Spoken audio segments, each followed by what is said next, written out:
Deep water.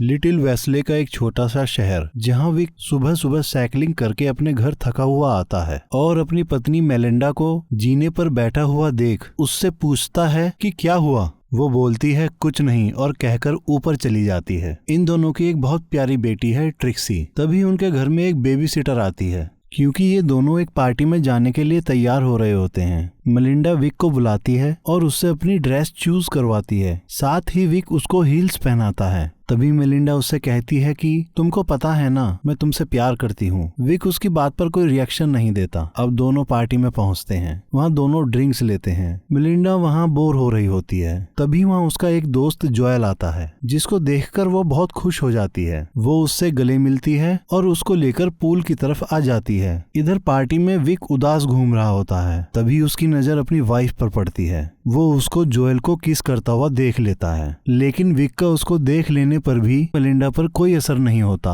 और Wick भी कुछ रिएक्ट नहीं करता। ये बहुत चौंकाने वाली बात थी। तभी विक की एक दोस्त उसके पास आकर उससे पूछती है कि तुमको अपनी पत्नी के ऐसे बिहेवियर पर गुस्सा नहीं आता। विक कहता है वो उसका दोस्त है और दोनों एंजॉय कर रहे हैं। तभी वो कहती है कि वो दोनों दोस्त नहीं हैं, बल्कि काफी समय से एक दूसरे को डेट कर रहे हैं और तुम भी ये बात जानते हो। बस हम ये नहीं चाहते कि सब लोग तुमको बेवकूफ समझें। फिर विक वहाँ से उठकर अपने लिए ड्रिंक लेने चला जाता है। तभी जोएल भी ड्रिंक लेने वहाँ आता है। जोएल विक से बोलता है तुम बहुत अच्छे हो और तुम दूसरे पतियों के जैसे ईर्ष्यालु नहीं हो, और जब भी मैं तुम्हारी पत्नी से मिलता हूँ तुम एक अच्छे दोस्त के जैसे शांत रहते हो। तभी विक जोएल से एक लड़के मार्टिन के बारे में पूछता है। जोएल बताता है हाँ, जो गायब हो गया था। विक उससे कहता है कि वो मेरी पत्नी का बहुत अच्छा दोस्त था और मैंने ही उसको मार डाला, क्योंकि वो मेलिंडा से कुछ ज्यादा ही मिलने लगा था। तभी जोएल उससे पूछता है कि क्या मेलिंडा को इस बारे में पता है। विक कहता है नहीं, वो ये बात जानकर डर जाएगी।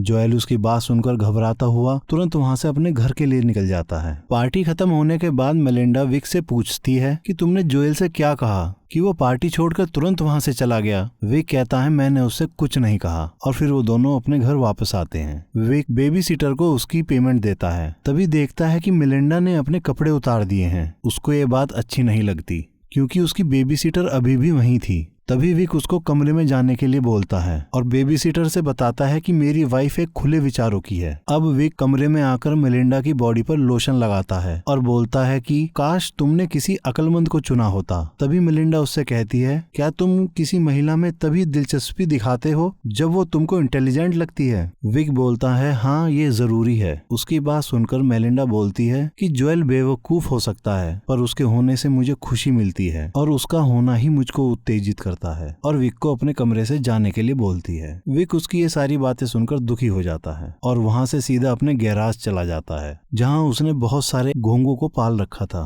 विक उनको देखकर रिलैक्स होता है। वो एक्वा लाइफ उसको सुकून देती है। अगली सुबह उसकी बेटी ट्रिक्सी अपने एक रोबोटिक प्रोजेक्ट के लिए आलूओं से एनवायरमेंटल फ्रेंडली बैटरी बनाती है और वो उसको उससे चला देती है, जिसे देखकर मेलिंडा बोलती है तुम भी बहुत जल्दी अपने पापा के जैसे बॉम्ब बनाने लगोगी। तभी ट्रिक्सी बोलती है उन्होंने बॉम्ब नहीं, एक कंप्यूटर चिप बनाई है, जिसको सुनकर विक प्राउडली स्माइल देता है। फिर वो ट्रिक्सी को उसके स्कूल छोड़ता है, जहाँ उसको उसकी फ्रेंड कैली मिलती है। वो विक से पूछती है कि आजकल तुम बहुत मर्डर कर रहे हो और मुझे हेल्प के लिए भी नहीं बुला रहे, और कह के मुस्कुराती है। विक उससे बताता है कि ये सब तो सिर्फ एक मजाक था। कैली कहती है ये बात अब सब जगह फैल गई है, पर तुमको खुश होना चाहिए, तुम्हारा तरीका काम कर गया है, और हंसते हुए वहाँ से चली जाती है। बाकी और दोस्त भी उसको यही सब बताते हैं कि तुमने जो जोएल को धमकाया था वो बात अब पूरे टाउन को पता चल गई है। अब ये बात मेलिंडा को भी पता चल जाती है। वो विक के ऊपर भड़क पड़ती है और बोलती है कि वो मेरा दोस्त है और मैं उसको मिस कर रही हूँ, और ये सब तुम्हारी गलती है। इन सब को ठीक करने के लिए मैंने उसको फ्राइडे को अपने घर बुलाया है। विक उसकी बात सुनकर चौंक जाता है। अब फ्राइडे को जोएल आता है। विक डिनर बनाता है जो सबको बहुत पसंद आता है। फिर बातों बातों में मेलिंडा विक से बोलती है कि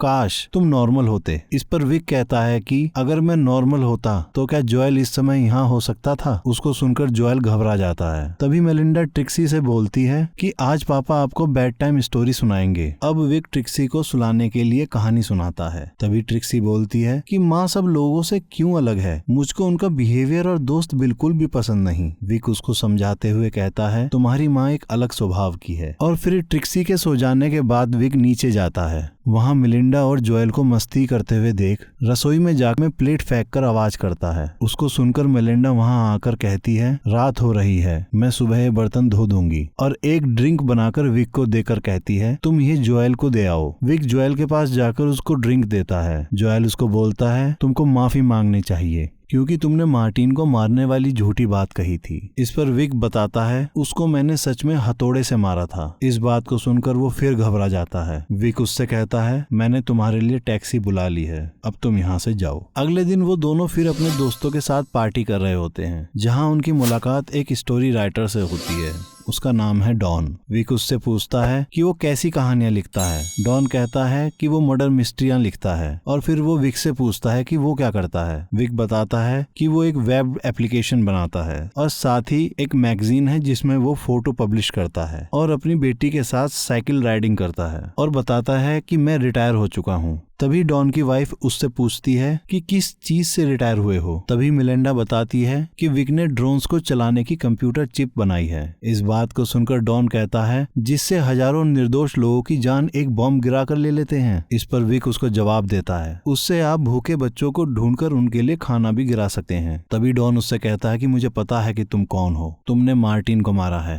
ये सुनकर विक उसको देखता है। तभी उसके सारे फ्रेंड्स बोलते हैं कि वो सिर्फ एक मजाक था, लेकिन डॉन विक को शक की निगाहों से देखता है। फिर कुछ देर बाद विक डॉन की वाइफ से उसके साथ डांस करने के लिए पूछता है। वो हाँ बोल देती है। अब दोनों बहुत खूबसूरती के साथ डांस करते हैं तो उसके दोस्त उसको देखकर हैरान है कि विक सच में डांस करना जानता है। मेलिंडा भी चौंक जाती है और उसको जलन भी हो रही होती है। अब रात को घर वापस जाते समय मेलिंडा डॉन की वाइफ के बारे में बात करती है और अचानक से कार के अंदर विक के साथ ओरली प्ले करती है। फिर वो घर आकर पैशन के साथ इंटीमेट होते हैं। अगली सुबह जब वो दोनों ट्रिक्सी के स्कूल में उसका फुटबॉल मैच देख रहे होते हैं, तभी विक को एक बैंक मैनेजर का कॉल आता है। वो बताता है कि मेलिंडा ने एक 2,40,000 का चेक किसी चार्ल्स के नाम पर जारी किया है, जो उसको पियानो सिखाता है, लेकिन अकाउंट में पैसा न होने के कारण चेक बाउंस हो जाएगा और आपको 4,000 रुपए की पेनल्टी लग जाएगी। इससे पहले ही आप अमाउंट जमा कर दें। फिर विक पियानो वाले का पता लगाकर उस रेस्टोरेंट में चला जाता है जहां चार्ल्स पियानो बजाता था। तभी वो देखता है कि मेलिंडा वहां आकर उसके सामने बैठ जाती है। विक समझ जाता है कि वो मेलिंडा का नया दोस्त है और गुस्से में घर वापस आ जाता है। घर आकर विक देखता है कि मेलिंडा ने अपनी शादी की अंगूठी वॉश बेसिन पे उतार कर रख दी है। अब वो नशे की हालत में घर वापस आती है। तभी विक बताता है कि मार्टिन की लाश मिली है जो उसने न्यूज में सुनी थी। मेलिंडा दुखी होकर उससे पूछती है कि क्या सच में तुमने उसे मारा है। विक कुछ जवाब नहीं देता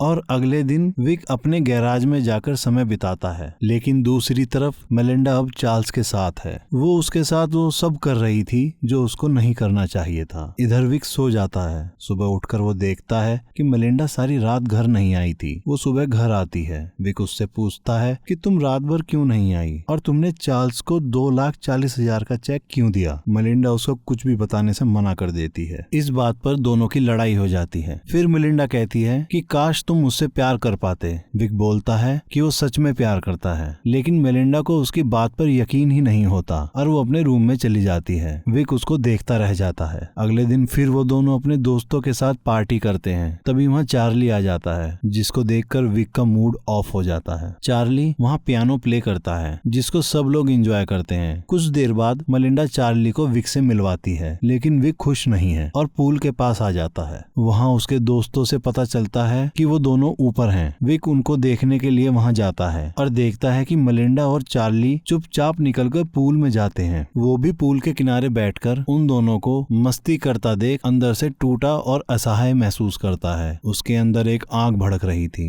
जो उसके चेहरे पर साफ नजर आ रही थी। तभी अचानक बारिश होने लगती है और चार्ली को छोड़कर सभी लोग बारिश से बचने के लिए घर के अंदर चले जाते हैं और पार्टी कंटिन्यू करते हैं। लेकिन विक भी वहीं पूल में बैठा रहता है और फिर कुछ देर बाद विक अंदर आ जाता है। इधर मेलिंडा चार्ली को ढूंढते हुए पूल की तरफ देखती है और अचानक से चीखती हुई पलटती है। विक घबरा जाता है। सभी लोग पूल में देखते हैं कि वहाँ चार्ली उल्टा पड़ा हुआ है और वो वहाँ उसे कूदकर बाहर निकाल लेते हैं, लेकिन तब तक चार्ली डूबने से मर चुका था। फिर वहाँ पुलिस आती है। वो सबसे पूछताछ करती है। मेलिंडा बताती है कि विक ने उसे मारा है। पुलिस विक से अकेले में पूछती है, पर उनको कोई उसके खिलाफ सबूत ही नहीं मिलता। दोनों घर वापस आते हैं, लेकिन डॉन को विक पर शक हो जाता है क्योंकि उसने चार्ली और विक को लास्ट में एक साथ पूल में देखा था। अब घर आकर विक मेलिंडा से बोलता है कि अगर तुमको लगता है मैंने चार्ली को मारा है तो तुमको मुझसे डर नहीं लगता। मेलिंडा कहती है नहीं, क्योंकि तुमने मेरे कारण ही उसको मारा है। विक उसकी बात सुनता है और हल्का सा मुस्कुराता है। फिर वो साइकिलिंग करने चला जाता है। तभी वो देखता है कि कोई कार उसके पीछा कर रही है। अगली सुबह विक ट्रिक्सी को स्कूल छोड़कर वापस जा रहा होता है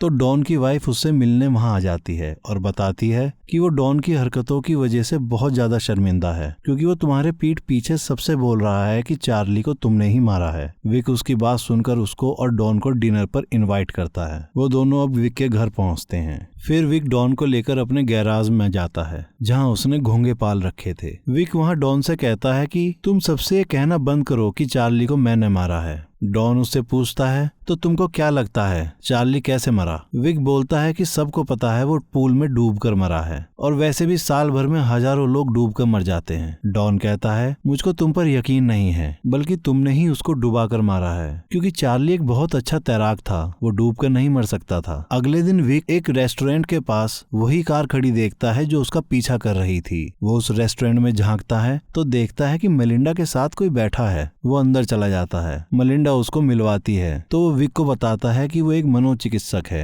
विक उससे उसका कार्ड मांगता है और यह भी बोलता है कि शायद तुम्हारे पास वो होगा नहीं। वो आदमी अपनी जेब टटोलता है, लेकिन सच में उसके पास कार्ड नहीं होता। विक वहां से सीधा डॉन के घर जाता है और उसकी पत्नी को बताता है कि डॉन ने एक जासूस मेरे पीछे लगाया है और मेरी पत्नी ने उसकी पेमेंट डॉन के खाते में की है, और उसको सबूत दिखाता है। उसकी पत्नी विक से माफी मांगती है और डॉन से भी माफी मांगने के लिए कहती है। इस बात पर दोनों का झगड़ा हो जाता है और विक वहां से सीधा अपने घर आता है। तो मेलिंडा तैयार होकर घर से निकलती है और किसी नए आदमी से मिलती है। विक ये सब चुपचाप देख रहा था। विक घर पहुंचकर ट्रिक्सी को नहलाता है तो ट्रिक्सी इससे पूछती है कि आपने चार्ली को कैसे मारा? विक कहता है अगर मैं उसको मारता तो मैं जिंदगी भर जेल में रहता। ट्रिक्सी बोलती है कि मुझे अभी भी यही लगता है कि आपने किया है, पर मैं सबको यही बताऊंगी कि आपने नहीं किया। विक उसकी बात सुनकर मुस्कुरा देता है और बाहर आकर देखता है कि मेलिंडा किसी से बात कर रही थी और वो उसके साथ ट्रिक्सी को लेकर ब्राजील शिफ्ट होने की बात कर रही है, जिसको सुनकर विक को बहुत ज्यादा गुस्सा आ रहा था और वो अपने गुस्से को बड़ी मुश्किल से काबू करता है। अगली सुबह जब मेलिंडा नहा रही होती है तो वो उससे पूछता है कि तुम्हारी रात कैसी रही। मेलिंडा उससे कुछ भी बताने से मना कर देती है और फिर विक वहाँ से चला जाता है। उसी दोपहर को वो लड़का जो मेलिंडा से मिला था वो उसके घर आता है। उसका नाम टोनी है। वो बताता है कि मैं मेलिंडा का बहुत पुराना दोस्त हूँ। इस पर मेलिंडा बताती है असल में जब मैं अमेरिका आई थी तो टोनी ही वो व्यक्ति था जिसके साथ मैंने यहाँ पहली बार सेक्स किया था। इस बात को सुनकर विक कोई रिएक्शन नहीं देता, पर टोनी चौंक जाता है और हंस पड़ता है और कहता है क्या ये सब बताना जरूरी है? मेलिंडा कहती है चिंता मत करो, विक को इन बातों से कोई फर्क नहीं पड़ता। तो टोनी कहता है कि इसको काबू में रखना बहुत मुश्किल है और बोलता है क्यों ना हम खाने के लिए घोंगे ले आएं। इस बात से मेलिंडा भी खुश हो जाती है, पर विक कहता है कि वो खाने के लिए नहीं है और एक बात बताता है कि अगर घोंगों को खाना है तो पहले ये जरूर पता कर लेना चाहिए कि वो खाली पेट हो। अगर उनका पेट भरा हुआ तो उनको खाने वाला उनके अंदर बने जहर से मर सकता है। इस बात पर टोनी कहता है मुझको इस बात का पता नहीं था। अब टोनी और मेलिंडा विक के सामने पूरी मस्ती करते हैं। विक उदास होकर उन दोनों को देखता रहता है। तभी मेलिंडा टोनी को अपने रूम में ले जाती है। अगले दिन विक कार लेकर टोनी के पास जाता है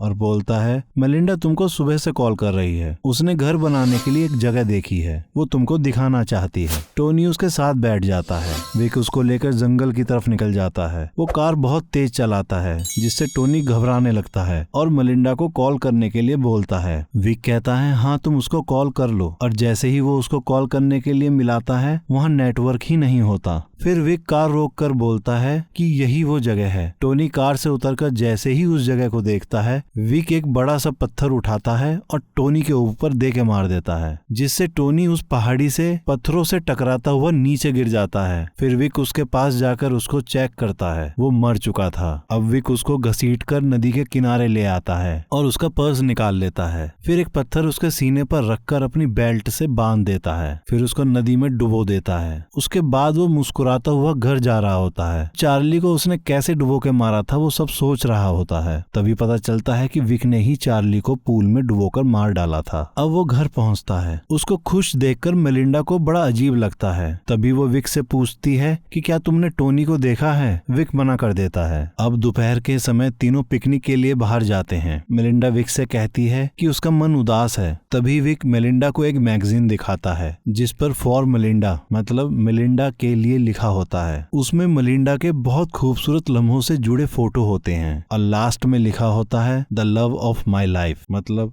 मेरी जिंदगी का प्यार, जिसको देखकर मेलिंडा खुश हो जाती है और उसको थैंक यू बोलकर किस कर लेती है। तभी विक देखता है कि ट्रिक्सी पानी के बहुत करीब खेल रही होती है। तभी वो उसके पास पहुंचकर उसको वापस ले आता है। ये वही जगह है जहां विक ने टोनी को मारकर डुबो दिया था। अब वो सब घर वापस आते हैं। रात को विक मेलिंडा से पूछता है क्या तुम इतनी देर से टोनी से बात कर रही थी? वो बोलती है नहीं, वो डॉन से बात कर रही थी। उसकी बात सुनकर विक उदास हो जाता है तो मेलिंडा उसको गले लगा लेती है और कहती है कि आज तुम मेरे कमरे में सो सकते हो। मेलिंडा उसके पास सोते हुए उसको बोलती है कि वो उससे बहुत प्यार करती है और इमोशनल हो जाती है। फिर वो दोनों इंटीमेट होते हैं। अगली सुबह विक साइकिलिंग करता हुआ उस जगह पर जाता है जहां उसने टोनी को मारकर डुबो दिया था। वो देखता है कि उसकी लाश ऊपर की तरफ आ गई है। अब वो डंडे से उसको वापस पानी में ढकेलता है। तभी अचानक डॉन वहां आ जाता है। विक उसको बताता है मेलिंडा कल अपना स्कार्फ यहाँ भूल गई थी, मैं उसी को ढूंढ रहा हूँ। तभी अचानक टोनी की लाश ऊपर आ जाती है। डॉन उसको देख लेता है और वहां से भागने लगता है।